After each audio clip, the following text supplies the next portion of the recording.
Salwa a 5 ans et ne pèse que 3,5 kg. Une guerre qui a éclaté à sa naissance entre une coalition militaire dirigée par l'Arabie Saoudite et les rebelles houthis soutenus par l'Iran a forcé sa famille à déménager 3 fois. La nourriture est rare et son père n'a pas pu trouver de travail. Nous avons été déplacés à Al-Jar à cause de la guerre. Nous avons travaillé à Al-Jar pendant 1 an. Ensuite, le village a été bombardé. Nous avons déménagé à Al-Sakara. Et maintenant, nous avons de nouveau été déplacés. Nous n'avons ni bétail ni travail, rien.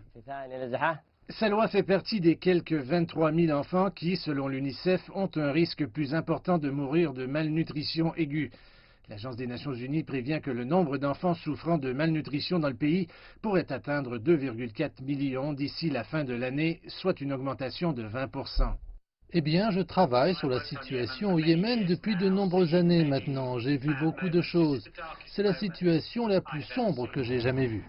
Le pays est également confronté à un autre défi, la pandémie de coronavirus. À ce jour, près de 12 000 cas et 318 décès ont été enregistrés.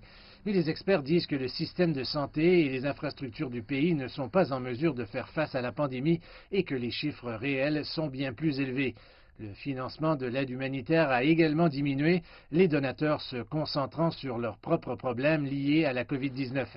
L'ONU, la Croix-Rouge et d'autres organisations non gouvernementales nourrissent 13 millions de personnes par mois, mais les fonds s'épuisent.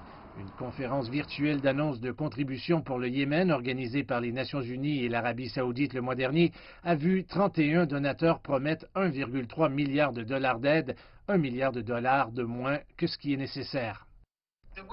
Le monde a un choix simple et direct. On peut soit reprendre le financement de l'aide et sauver des millions de vies, soit regarder le pays tomber, s'effondrer.